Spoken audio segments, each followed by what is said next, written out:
দেখেন এই আমাদের এক স্যার, উনি হেলমেটটা ঝুলায় রাখছে, আর দ্বিতীয়ত উনি খুবই তাড়াহুড়ায় আছে, ওনার খুব আর্জেন্ট যাইতে হবে। আর্জেন্ট যাবে, যান, হেলমেটটা পরলে ভালোই তো, ভালো দেখা যেত, কারণ সম্ভবত তারা আছে 9513। একটা জিনিস লক্ষ্য করেন, সিগন্যাল কিন্তু ছাড়েই নাই, তার আগেই এরা অর্ধেক চলে গেছে, সবগুলাই অর্ধেক রাস্তা পার হয়ে গেছে। আর এই আঙ্কেল উনি যাবে ডানে, উনি যাবে বামে, দাঁড়ায় রয়েছে। মানে আমাদের মধ্যে ছোটোখাটো অনেক কিছু ভুল আছে, অনেক কিছু ভুল, বুঝছেন, যেটার কারণে আমরা অনবরত রাস্তায় দুর্ঘটনার শিকার হই। একটু আগে দেখেন কি খাম লাগাইছে, আপনারা যখন সিগন্যাল দিবে যে আসেন, তখন আপনি দাগ পার হবেন, এর আগে কেন দাগ পার হবেন? এরা সব ভাই অর্ধেক পার হয়ে গেছে ডাক দেওয়ার আগেই, মানে পরিস্থিতি দেখে।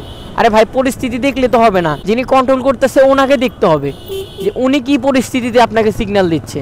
আপনি নিজে যদি পরিস্থিতি বুঝে আপনি নিজে যদি পদক্ষেপ নেন, তাইলে তো হইব না, তাহলে দুর্ঘটনার অবশ্যই শিকার হইব, ঠিক আছে না?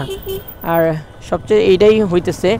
আর দেখা যায় যে সকলে বাম দিয়ে ঢোকে, যারা বাইকাররা আছেন তারা বাম দিয়ে ঢুকে ডানে চলে আসে, কিন্তু যখন সিগন্যালটা ছাইড়া যায় তখন আর ডানে আসার কোনো ওয়ে নাই, যে কারণে সবগুলো গাড়ি যখন সোজা পিল্টে যায় তখন উনি চিপাচুপি খোঁজে যে কখন ডাইনে যাওয়া যায়, মানে মোড় থেকে ডানে যাওয়া যায়। আর সেই সুযোগটা না পাইলে যখন বাইচে যায় তখনই দুর্ঘটনার শিকার হয়।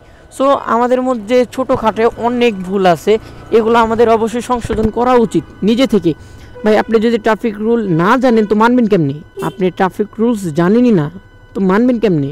তো আপনাকে প্রথমে ট্রাফিক রুল জানতে হবে যে ট্রাফিক রুলস আসলে কি। ট্রাফিক রুল যখন আপনি জানবেন তখনই আপনি মানতে পারবেন। সো এইটা আপনারই ব্যর্থতা ধরতে পারেন যে কেন আপনি জানলেন না। আপনি তো ঢাকা শহরে গাড়ি চালাতে আসছেন, তো আপনি তো এই ইয়ার্কি ঠাট্টা করতে আসছেন না। এই কথাটা যখন সাজবে যে আপনি রুলস জানেন না, একটা রিস্কাওয়ালাকে বললে সাজবে যে আপনি ট্রাফিক রুল জানেন না, ও বলবে হ্যাঁ আমি তো জানি। কিন্তু আপনি যখন বাইক চালাতে আসছেন ভাই, আপনাকে রুলস জানতেই হবে, না হলে আপনাকে গাড়ি চালানো লাগবে না, একদমই টোটাল স্টপ, বন্ধ। আপনি গাড়ি চালান না ভাই, আপনার জন্য ঢাকা শহর না।